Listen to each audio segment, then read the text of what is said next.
Welcome to the Simply Pediatrics Podcast, simplifying holistic healthcare for infants and children. We're so glad you're here. Join Jennifer Zethner, holistic pediatric nurse practitioner and holistic mom of 3 on a mission. Listen in as she shares the answers to the most asked questions from parents in her practice every day and offers parents practical strategies and actionable steps to support their child's health and well-being. Enjoy this insightful episode of the Simply Pediatrics Podcast and stay tuned for more information at the end of the podcast. Hi, I'm Jennie Zethner. That's right, I'm here in my car. I don't know about the rest of you, but I find sitting in my car to be very peaceful. It happens to be one of the quietest places I have in my life. I have 3 children. I work full time. I'm busy like the rest of you, and I really would like to share information, and doing it from my car is most convenient. So I'm going to ask you to please forgive if there's any commotion behind me, any beeping, any dogs barking, ambulances, fire trucks, etc. I'll do the best I can to find quiet places. I assure you I will never be driving my vehicle when I speak to you. I will always be pulled over and parked. I am typically parked waiting for one of my children to come out of an event or something. So that is what I'm doing with my time here.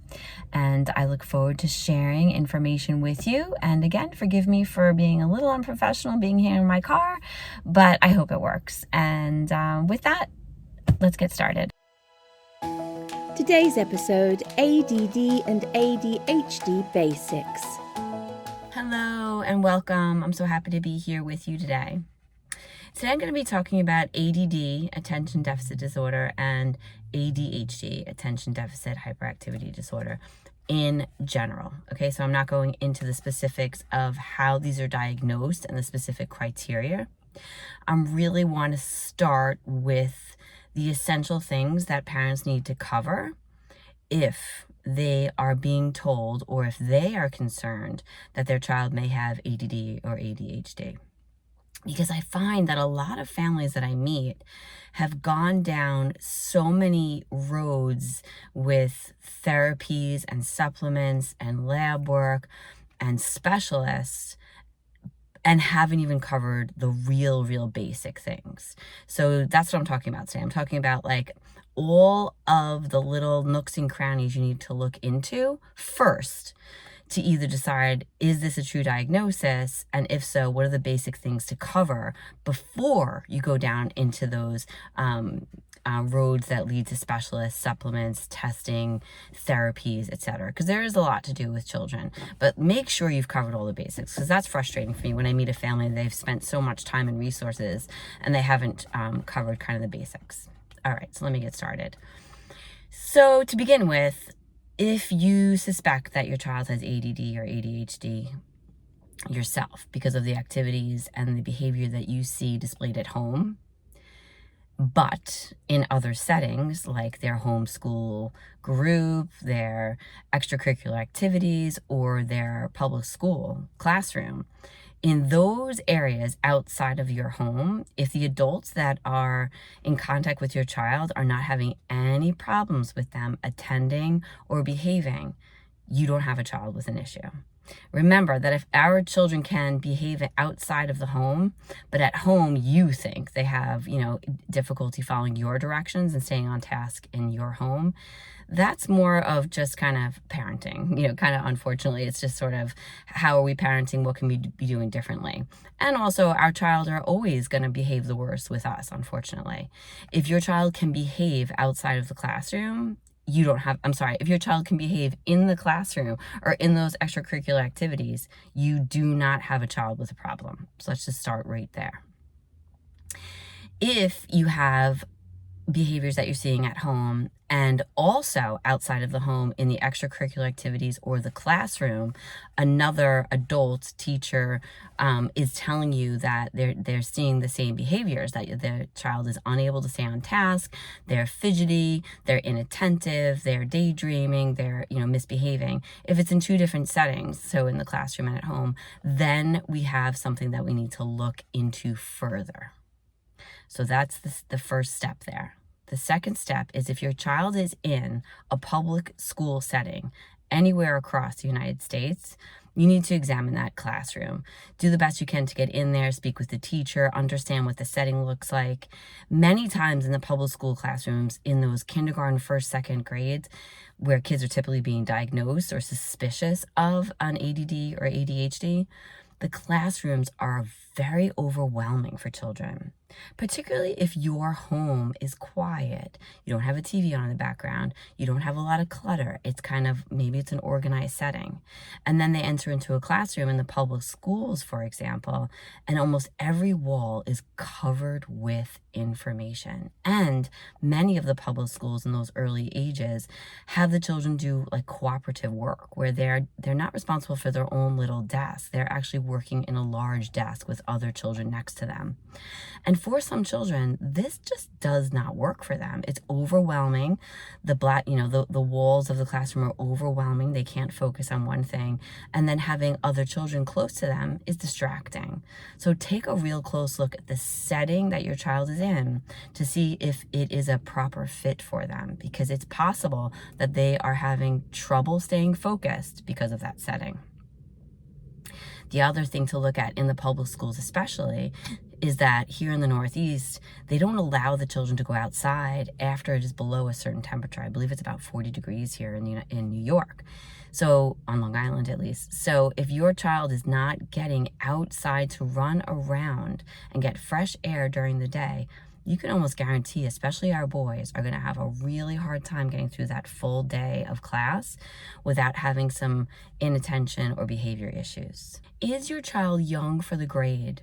This varies across the United States where the cutoff point is. So for example, here in New York, the cutoff for a grade is December 1st.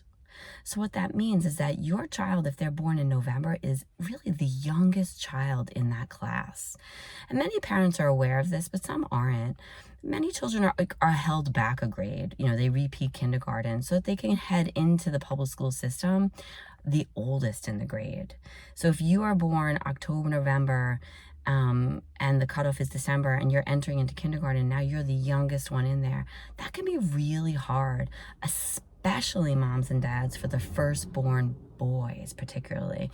The firstborn boys are, they're probably the most likely ones that are going to have some trouble being the youngest ones in the classroom because they haven't had a role model. They are, parents are going through it for the first time. And it can be really tricky for them. So keep that in mind if the teachers in your kindergarten, first grade class are saying that your son, and I'm talking on the boys because the boys tend to have a little bit more issues with this, but certainly the girls as well. But keep that in mind that maybe your child would benefit from being, kind of left behind, which is the old-fashioned term for it. But repeating the grade. So repeat the grade so they end up being the oldest in the grade is also very helpful for the children that end up being the youngest. For the children in the kindergarten, first, second, again, that's the common ages where we're seeing these suspicious diagnoses of ADD and ADHD, take a look at the teacher too. If we have a new teacher, she might not have all the skills she needs yet to handle a child who's just a little bit more active, right? Or if she has all girls at home or all boys at home, she may not have the skill set yet to manage the different behaviors of the children at that age. So just something to think about. I'm sorry if teachers are listening to it, but that's a fact. If you're a brand new teacher, you may just think that that child is having some inattention or behavior issues, but perhaps it's that teacher's perception. So to begin with, parents, assess the setting of the child in that classroom. Again, public school settings, homeschool settings may be a little bit different, but really we're seeing it in the public school setting. So examine the teacher, the classroom, the setting, the amount of fresh air and movement that your child is getting, because that is going to affect their ability to be able to stay focused and attend to task in the classroom. Parents, do you have teachers that are telling you that your child is having difficulty attending and behaving in the classroom, but academically they're above the grade level? This is a classic situation where we have a child in a setting kindergarten, first, second, who is way above academically, but behaviorally can't kind of keep it together during the day. And the most common reason we see that happening is because they are bored. So if your child is one of these who's moving right along, they're very commonly going to act out in the classroom or look like they're inattentive or not be able to keep themselves still simply because they're bored. And then you may need to reassess, is this the right setting for my child? Perhaps they need to be put into an accelerated program. Maybe they need to be challenged more. Let the teacher know, please challenge my child a little bit more. Whatever you can do to keep them kind of focused. Because if they're zooming through their work, chances are then they're going to be bored, and then the teacher's going to see them acting out and call it an ADD or ADHD, and it isn't. All right, so if you've gone through all of this and you're still saying, no, you know what, we really think that we have some issues here. This child really is misbehaving and having some difficulty attending, staying on task, following directions. And so what's the first things that we need to do? The very first steps that you want to look at in a child who's having some symptoms of potential ADD and ADHD is a vision and a hearing. Now, moms and dads, if you've had a vision exam done with your pediatrician, my understanding from speaking to many different eye doctors is that the vision exam that's done traditionally in the pediatric setting misses 1 in every 4 children. So there's varying degrees of vision exams. So I would say the ones done in the classrooms are not as thorough as a vision exam done by your optometrist. And then there's also a deeper look into our vision exam by a behavioral optometrist. So behavioral optometrists specialize in children who are having some behavior and academic issues. And so they're going to take a different look as well. So please remember, don't just go by your regular school vision exam or your pediatrician's exam. If your child's having some difficulties academically or behaviorally or both, take a deeper dive into their vision. And their hearing as well. I'll hear many times families will be like, no, I know they can hear. Go and get a hearing exam done. Just make sure you've looked under that rock as well. It's a terrible thing to have gone years and years and realize, wow, they really aren't hearing as well as they should be. Particularly if your child has a history of having tubes in their ears or frequent ear infections, please, parents, make sure to have a repeat hearing exam done on your child. Other things that you need to do, that you can do to help your child who's having some difficulties, is to make sure they're getting enough sleep at night. I covered this in another podcast called Optimizing Your Child.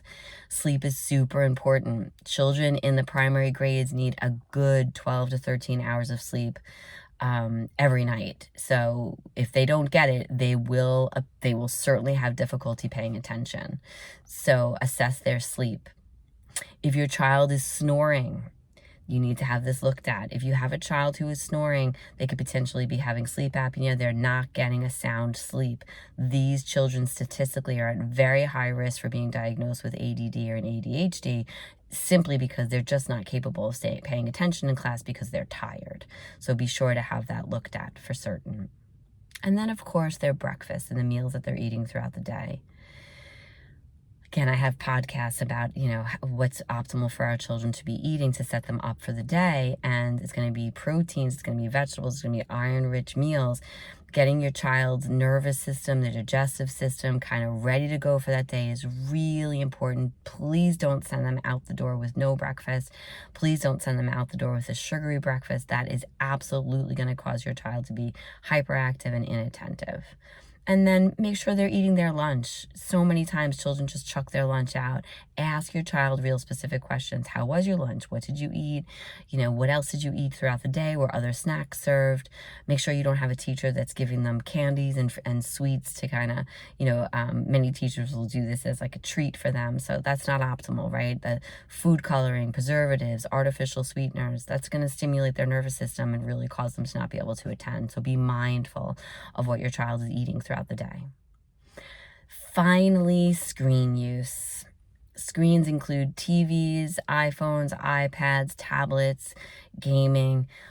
Please don't send your child to school having done an hour or two of screens in the morning. They will have difficulty settling their little brains down to be able to tend to the slower tasks that are necessary in the classroom. And overall, I do have 2 podcasts about screens here on my website you can look over, but screen use in general will have them make it very difficult for them to be able to slow down. So I don't recommend any use of iPhone or iPad for children under the age of 12, and gaming should really be to an absolute minimum, reserved perhaps just for the weekends with a minimal amount of time use. All right, moms and dads, I hope this information was helpful for you. Please start with the basics. If you're suspicious or nervous that your child is having some difficulty attending, staying focused, or behaving in the classroom or at home, please start with these basic steps to get yourself going before you start to spend your time and your resources on the other deeper therapy and work that can be done. Remember, parenting is a journey and you're doing an amazing job. Stay curious and keep learning, and I'll see you next time. Thank you for joining Jennie on the Simply Pediatrics Podcast. We hope that the valuable information she shared in this episode will inspire and empower you on your holistic parenting journey. If you would like to learn more about Jennie, her Simply Pediatrics practice, or anything that she spoke about today, please check the show notes that accompany this podcast and you'll find all the links and resources you need. You can also sign up for the Simply Pediatrics mailing list so that you receive Jennie's weekly newsletters packed with vital information and holistic parenting gems. If you've enjoyed today's episode, please consider giving this page a like and subscribe to the channel so you don't miss any episodes. And don't forget to connect with us by sharing your thoughts in the comments section below. Follow Simply Pediatrics on any and all of the social media platforms. And if you're interested in an in-person or a virtual appointment with Jennie, please see the contact details in the show notes. Stay tuned for more episodes packed with a wealth of powerful information to support you on your holistic parenting path. See you next time.